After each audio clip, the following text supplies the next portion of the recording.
Hello everyone, welcome back my channel. I hope कि आप सभी लोग बहुत अच्छे होंगे। तो अच्छे रहिए, स्वस्थ रहिए, मस्त रहिए, हंसते रहिए और ऐसे ही मेरे वीडियोस देखते रहिए।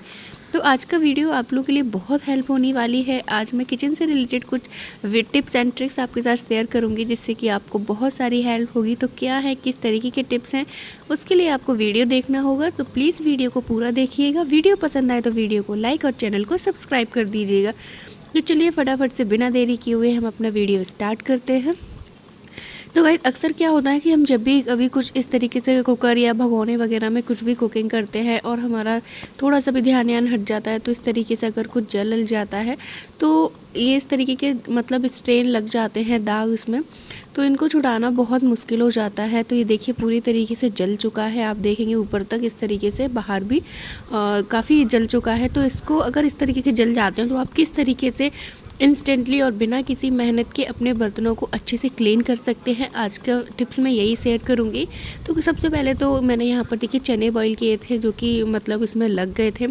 तो यहाँ पर सबसे पहले मैंने 2 गिलास पानी डाला है और उसमें थोड़ा सा लिक्विड, जो भी डिश वॉश आप यूज़ करते हैं उसे डाल दीजिए। अगर आप सोप यूज़ करते हैं तो थोड़ा सा टुकड़ा सोप का डाल दीजिए। उसके बाद मैंने यहाँ पर एक ढक्कन विनेगर लिया है और थोड़ा सा मैंने यहाँ पर इनो यूज़ किया है। ठीक है, बस थोड़ा सा ही यूनो 2 चुटकी इनो डालना है, इससे ज़्यादा नहीं। और फिर इसको हमें क्या करना है, इसको हमें बॉईल होने के लिए रख देना है। ठीक है, और जब हम बॉईल होने देंगे तो हमने यहाँ पर थोड़ा सा ही किया। अगर हम चाहें तो पूरा भी फिल कर सकते हैं, बट यही है ना कि पूरा फिल करेंगे तो पूरे मतलब गैस ज़्यादा वेस्ट होगी। तो हम उसकी बजाय कुछ इस तरीके से ऐसे कर करके चारों तरफ घुमा देंगे, जिससे कि ऊपर वाले जो स्टेन ऊपर तक लगे हुए हैं वो भी मतलब वहाँ तक भी पानी पहुँचे और वो भी रिमूव हो। तो जैसे जैसे ये बॉईल होता जाएगा वैसे वैसे आपको देखते जाएंगे कि इसके जो स्टेन है वो हल्के पड़ते चले जाएंगे और सारा जो गंदगी है वो नीचे बैठती चली जाएगी। देखिए कुछ इस तरीके से हमें और स्पून से भी डालते रहना चाहिए, जैसे कि थोड़ा थोड़ा करके हम स्पून से इसको गीला कर देंगे जिससे कि ये वाली गंदगी भी नीचे चली जाए। ठीक है, तो यहाँ पर जो मेरा कुकर है वो पूरा ऊपर तक ख़राब हो गया था और ये देखिए पानी काला होता चला जा रहा है। इसका मतलब तले की जो गंदगी है वो निकलती चली जा रही है। 1 मिनट में आपको यहाँ पर दिखाती हूँ। देखिए, तो पहले तो इस तरीके से आपको डाल लें। अब ये देखिए ऊपर जितना मैंने पानी डाला है, बीच बीच का हिस्सा देखिए कितना अच्छे से क्लीन हो गया है। तो ये अपने आप बिना किसी मेहनत के क्लीन होगा। और जैसे ही इसमें बॉइलिंग आएगी तो ये देखिए नीचे की तली देखिए, तली से भी बिल्कुल छूटना स्टार्ट हो गया है। तो अब जैसे ही इसमें बॉइलिंग आएगी तो ये वैसे ही ऊपर तक आ जाएगा। फिर आप इसको थोड़ा सा स्लो करके और ऐसे ही इसको ऊपर तक इस तरीके से थोड़ी देर 2-3 मिनट तक इसको ऊपर रखिएगा कुछ इस तरीके से। जैसे ही आप गैस को स्लो कर देंगे ना तो ये ऊपर ही स्टॉप होकर रह जाएगा और एटलीस्ट थोड़ी देर 30-40 सेकेंड तक रहेगा, फिर नीचे चला जाएगा। तो फिर से आपको गैस को फुल फ्लेम करना है और ऊपर इसको लाना है और ऐसा आपको 2-3 बार करना है और इतने में ही आपका सारा क्लीन हो जाएगा। उसके बाद आपको क्या करना है, इसको स्ट्रेन करना है। हम जल्दी इमिडिएटली करें, आप चाहें तो ठंडा होने के बाद कर सकते हैं, लेकिन अगर हम इमिडिएटली कर रहे हैं तो हमें पहले सिंक में अपने टैप को चला देना है, जिससे कि हम गर्म कोई भी चीज़ डालें तो हमारे वो सीधा जाकर हमारे जो पाइप होता है उसमें जाकर मतलब ना हो, क्योंकि इतना गर्म पानी अगर उसमें डालेंगे तो वो पाइप फटने का डर होता है ना, वो लीकेज होने लगेगा। इसलिए पहले ठंडा पानी चला दीजिएगा, उसके बाद ही आप अपना गर्म पानी डालिए। तो क्या है कि इससे पाइप क्लीन भी हो जाता है और हमारे पाइप को कोई हार्म भी नहीं होता है। और बस अब क्या करना है, नॉर्मल ब्रश वगैरह कुछ भी आप ले लीजिए, जो भी जिससे भी आप बर्तन वॉश करते हैं उससे बस आपको हल्का सा चलाना है और ये देखिए इतना पूरा स्ट्रेन इसमें से निकल गया है। अभी मैंने इस पर सोप वगैरह कुछ भी यूज़ नहीं किया है, बस हल्का सा ब्रश ही लगाया है और जितना कालापन जितना जमा हुआ था वो सारा निकल गया है। अब मैं यहाँ पर सिर्फ एक बार डिश वॉशर डालकर और अच्छे से स्टील वाले जूने से स्क्रबर से इसको अच्छे से रगड़ कर क्लीन कर दूँगी। तो ये देखिए इस तरीके से बहुत जल्दी क्लीन हो जाते हैं, चाहे किसी भी तरीके के बर्तन हो, चाहे आपके वो मेटल के हों, स्टील के हों, किसी भी चीज़ के हों। अगर इस तरीके से जल जाते हैं और जले भुने बर्तन किचन में बिल्कुल भी अच्छे नहीं लगते हैं, ना ही उनमें खाना बनाना अच्छा लगता है, क्योंकि ये जो जल जाते हैं फिर ये हम जब इसमें खाना वगैरह बनाते हैं तो ये जो जला हुआ पार्ट होता है वो हमारे खाने के अंदर चला जाता है, जो हमारे लिए बिल्कुल भी अच्छा नहीं होता है हमारी हेल्थ के लिए। तो हमें हमेशा बर्तनों को अच्छे से क्लीन करते रहना चाहिए। तो गाइज़ यहाँ पर देखिए आप देख सकते हैं कि मैंने इस पर हल्का सा स्क्रबिंग की है और ये देखिए हमारा कितने अच्छे से क्लीन हो चुका है। यहाँ पर मैं आपको वॉश करके दिखाती हूँ। तो ये देखिए मैंने यहाँ पर इसको बिल्कुल अच्छे से क्लीन कर लिया है और मैं हमेशा बर्तन वगैरह जब भी वॉश कर लेती हूँ तो अपना स्क्रबर वगैरह हमेशा धोकर रखती हूँ, क्योंकि इसमें सोप भरा रहता है ना, और ऐसे ही रख देते हैं तो फिर क्या होता है ना कि इसमें ऐसी स्मेल आने लगती है, इसलिए अपने स्क्रबर वगैरह को हमेशा धोकर रखिएगा। तो ये देखिए बिल्कुल अच्छे से क्लीन हो गया है। अभी मुझे इस पर एक कोट और लगाना बाकी है सोप का, तभी इसका पूरा निकलेगा, लेकिन अभी देखिए मैंने हल्का सा ही किया और ये हमारा इतना क्लीन हो चुका है। तो चलिए बढ़ते हैं अपने नेक्स्ट टिप्स की तरफ। तो गाइस देखिए अक्सर क्या होता है कि हम लोग जब भी मसालदानी में इस तरीके से मसाले अपने अरेंज करके रखते हैं, तो इसमें एक क्या चीज़ होती है कि जो ये मसाले हैं ना सारे थोड़े थोड़े करके गिरते रहते हैं। ये ऐसा नहीं है कि एक ही दिन में गिरा है, एक्चुअली ये मैंने 1 महीने हो गया है मैंने इसको क्लीन नहीं किया था, तो ये ऐसे ही हो जाते हैं। तो इसको आप क्या करें, जब भी आप कोई भरवा चीज़ बनाए जैसे भिंडी वगैरह या बैगन वगैरह बनाएं, तो उसका जो मसाला बनाते हैं प्याज के साथ उसमें आप इसको डाल दीजिए। तो मैं इसको भर कर अलग रख रही हूँ और मैं इसको वॉश कर रही हूँ, ठीक है। तो क्या होता है ना कि हमें कुछ ऐसा जुगाड़ चाहिए कि हमें हमारी जो मसालदानी है बहुत जल्दी गंदी हो जाती है, तो हमें कुछ ऐसा जुगाड़ चाहिए कि मतलब मसालदानी एक साफ़ भी रहे और हमें बार बार इसको धोना भी ना पड़े। तो कुछ आज ऐसा ही जुगाड़ लेकर आई हूँ, क्योंकि मुझे भी इस चीज़ में काफ़ी प्रॉब्लम होती है। मसालदानी में मसाले बहुत जल्दी फैल जाते हैं और फिर बार बार क्लीन करने कभी मन नहीं करता कि उसको धो बार बार पोंछो मसाले खाली करो। तो यहाँ पर एक छोटा सा टिप्स शेयर कर रही हूँ जो मेरे लिए बेनिफिशियल हुआ, तो मुझे लगा कि आई थिंक आप लोगों को साथ शेयर कर देना चाहिए। तो क्या करना है कि आपको किचन पेपर ले लेना है। अगर किचन पेपर ना हो तो आप कोई भी टिश्यू पेपर ले लीजिए, 2 टिश्यू पेपर, क्योंकि टिश्यू पेपर काफ़ी पतला होता है, तो आपको 3-4 टिश्यू पेपर एक साथ लेने होंगे। नहीं तो आप न्यूज़पेपर वगैरह का भी यूज़ कर सकते हैं। बड़ी किचन पेपर होता है वो थोड़ा थिक होता है, तो मैंने उसका ही यूज़ किया है। और पहले मैंने इसको डाला, फिर इसमें जो कॉर्नर्स बन गए, फिर मैंने उन्हीं कॉर्नर्स को इस तरीके से कट कर दिया है जिससे कि ये थोड़ा शेप में आ जाए, ठीक है। पहले उटक उटक रहा था और यहाँ पर मतलब ऊंचा ऊंचा हो रहा था, और तो इसकी वजह से जो उसके बर्तन है वो ठीक से नहीं आ रहे थे। तो इस तरीके से मैंने इसको कट करके अब मैं यहाँ पर मसाले वगैरह अपने अरेंज कर दूँगी। अब जब भी मसाले हमारे गिरेंगे तो इसी कागज़ पर गिरेंगे, और हम हर 10 दिन में अपना कागज़ चेंज कर सकते हैं। तो क्या है कि हम अपना कागज़ चेंज करेंगे और बस दूसरा कागज़ डाल देंगे। इस तरीके से हमारी मसालदानी भी हमेशा साफ़ सुथरी रहेगी।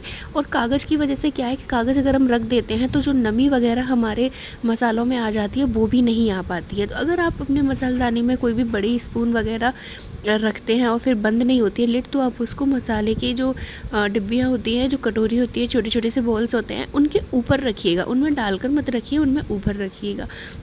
अगर जैसे कि अब वेकेशंस बच्चों के स्टार्ट होने ही वाले हैं, ठीक है, थोड़े टाइम में वेकेशन स्टार्ट हो जाएंगे समर, और फिर हम लोग कहीं ना कहीं आउटिंग के लिए चले जाएंगे, घूमने चले जाएंगे कहीं पर भी।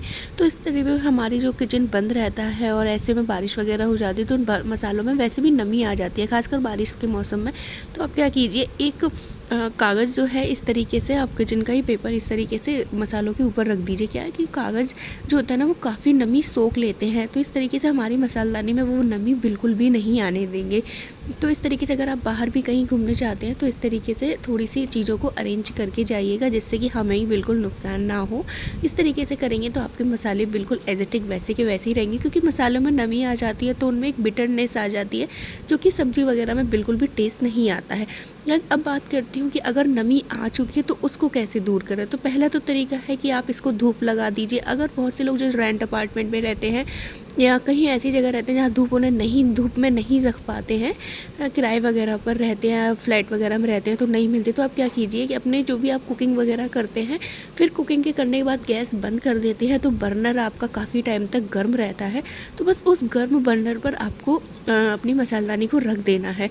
तो क्या है कि जैसे हीट लगती रहेगी, बस गैस को ऑन नहीं करना है, गैस को ऑफ़ कर देने के बाद ही रखना है। और बस इस तरीके से आपके मसालों में जितनी भी नमी होगी वो सारी नमी आपके मसालों की ख़त्म हो जाएगी थोड़ी देर में। तो 4 से 5 मिनट तक आप इसको ऐसे ही रहने दीजिए जब तक आपका बर्नर ठंडा नहीं हो जाता। तो बस ऐसा आप हमेशा कर सकते हैं, क्योंकि इसमें कुछ लगना नहीं है। हमेशा कुकिंग के बाद थोड़ी देर के लिए अपनी मसालदानी को इसके ऊपर आप रख सकते हैं।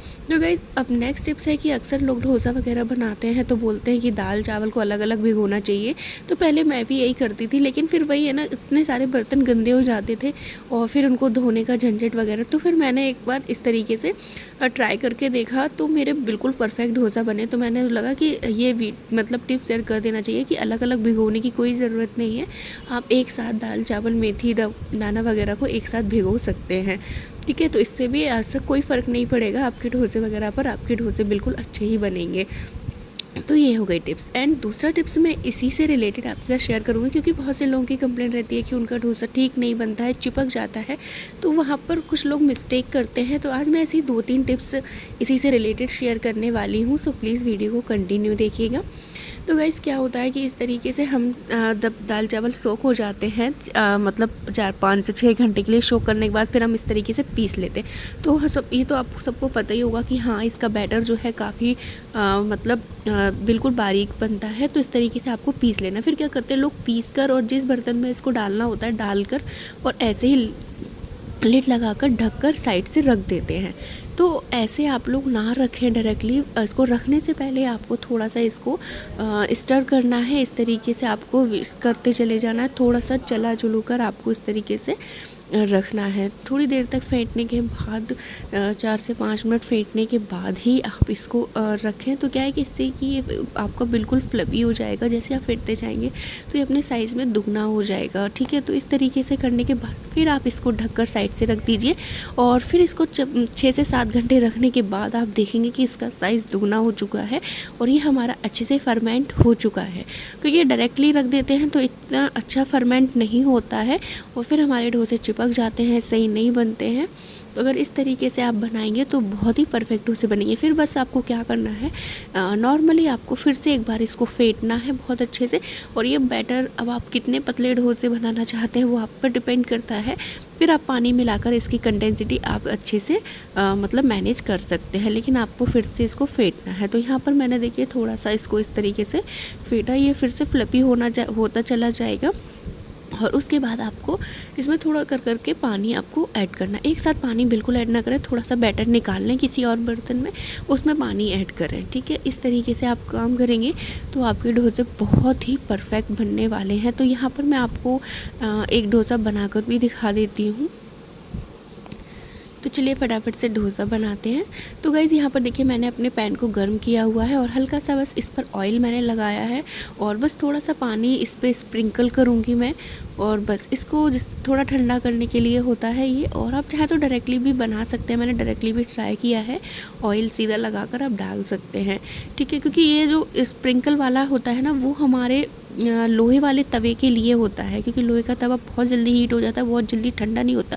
और हमारे जो एल्युमिनियम वगैरह के नॉनस्टिक वगैरह होते हैं वो बहुत जल्दी ठंडे हो जाते हैं। तो उनमें पानी स्प्रिंकल करने की वैसे ज़्यादा नीड नहीं होती है, आप डायरेक्टली हल्का सा ऑयल लगाकर ही बना सकते हैं। तो ये देखिए इस तरीके से हमारा डोसा बनकर तैयार हो गया। बहुत जल्दी बन जाता है और बहुत ही परफेक्ट बनता है। आप देख सकते हैं इसकी क्रिस्पीनेस कितनी है और कितना पतला मैंने यहाँ पर बनाया है। तो यहाँ पर मैं थोड़ा सा मसाला डोसा बना रही थी, सिर्फ मैंने यहाँ पर बच्चों को चटनी के साथ ही सर्व किया था। कोकोनट की चटनी के साथ सांभर नहीं बनाया था, तो इसलिए मैंने यहाँ पर ये मसाला वाला बनाया था। तो थोड़ा सा मसाला स्प्रिंकल किया मैंने इसके ऊपर और बस थोड़ा सा ऑनियन डाला, कैप्सिकम डाला, टोमेटोज़ डाले और थोड़े से आलू डाले और बस ये देखिए हमारा डोसा बनकर तैयार हो गया। तो इस तरीके से बच्चों को आप ब्रेकफास्ट में या लंच बॉक्स में दे सकते हैं, बहुत ही टेस्टी बनता है। तो गाइज़ ये था मेरा आज का वीडियो। आई होप कि आप लोगों को पसंद आया हो तो प्लीज़ वीडियो को हमेशा की तरह एक लाइक कर दीजिएगा, चैनल को सब्सक्राइब कर लीजिएगा। फिर मिलेंगे हम अपनी ऐसी किसी नेक्स्ट वीडियो में। Till then bye bye.